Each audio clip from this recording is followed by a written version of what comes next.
നമസ്കാരം. 2024 നടക്കാനിരിക്കുന്ന പാകിസ്ഥാനിലെ പൊതു തെരഞ്ഞെടുപ്പിൽ ഹാഫിസ് സയ്യിദിന്റെ പാർട്ടി മത്സരിക്കുമെന്നുള്ള വാർത്തകൾ പുറത്തു വന്നിരുന്നു.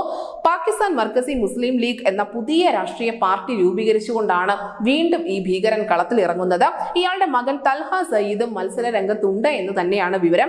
കഴിഞ്ഞ വർഷം തൽഹ സയ്യിദിനെ UAPA പ്രകാരം ഇന്ത്യ ഭീകരനായി പ്രഖ്യാപിച്ചിരുന്നു. എന്തായാലും UN പോലും ആഗോള ഭീകരനായി പ്രഖ്യാപിച്ച ഫൈസ് സയ്യിദ് നിരവധി തീവ്രവാദ ധനസമാഹരണ കേസുകൾ ഉൾപ്പെടെ പ്രതിയാണ്. അങ്ങനെ കുറ്റക്കാരനാണ് എന്ന് കണ്ടെത്തിയതിനെ തുടർന്ന് 2019 മുതൽ ഇദ്ദേഹം ജയിലിൽ കഴിയുകയാണ് എന്നുള്ള റിപ്പോർട്ടുകളായിരുന്നു ഉണ്ടായത്. പക്ഷേ 2017 ഇയാൾ വീട്ടു തടങ്കലിൽ നിന്നും അഥവാ ഹൗസ് അറസ്റ്റിൽ നിന്നും മോചിതനായ ശേഷം സ്വതന്ത്രനായി നടക്കുന്നുണ്ട് എന്നുള്ള ചില വാർത്തകൾ കൂടി പാകിസ്ഥാനിൽ നിന്നും എത്തിയിരുന്നു. എന്തായാലും ഈ നിരോധിത ഭീകര സംഘടനയായ ലഷ്കർ-ഇ-ത്വയ്ബയുടെ സ്ഥാപകനും മുംബൈ ഭീകരാക്രമണത്തിന്റെ മുഖ്യ സൂത്രധാരനുമായ ഫൈസ് സയ്യിദിനെ കൈമാറാൻ സമ്മർദ്ദം ശക്തമാക്കിയിരിക്കുകയാണ് ഇന്ത്യ എന്നുള്ള റിപ്പോർട്ടുകൾ പുറത്തു വന്നിരിക്കുന്നു. സയ്യിദിനെ കൈമാറാനുള്ള നടപടികൾ ആരംഭിക്കണമെന്ന് വിദേശകാര്യ മന്ത്രാലയം പാകിസ്ഥാൻ സർക്കാരിനോട് ആവശ്യപ്പെട്ടിട്ടുമുണ്ട്. ഇന്ത്യയുടെ മോസ്റ്റ് വാണ്ടഡ് ലിസ്റ്റിലുള്ള ഒരു ഭീകരനാണ് ഹാഫിസ് സയ്യിദ് എന്ന് പറയുന്നത്.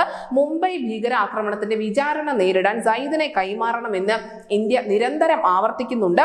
ഇരു രാജ്യങ്ങളും തമ്മിൽ കുറ്റവാളി കൈമാറ്റം സംബന്ധിച്ച ഉടമ്പടി ഇല്ലാത്തതും ഭീകരരെ സംരക്ഷിക്കുന്ന പാകിസ്ഥാന്റെ നിലപാടുമൊക്കെയാണ് ഇന്ത്യക്ക് ഈ കാര്യത്തിൽ വലിയ തിരിച്ചടിയായിരുന്നത്. പക്ഷേ ഇപ്പോൾ 2024 പൊതു തെരഞ്ഞെടുപ്പ് പാകിസ്ഥാനിൽ നടക്കാനിരിക്കെ ഇയാൾ അധികാരത്തിലെത്തുകയാണെങ്കിൽ അല്ലെങ്കിൽ അധികാരത്തിന്റെ പങ്ക് പറ്റുകയാണെങ്കിൽ പിന്നീട് ഇന്ത്യക്ക് ഇയാളെ വിചാരണ ചെയ്യാനുള്ള ഒരു സാധ്യതകൾ മങ്ങും.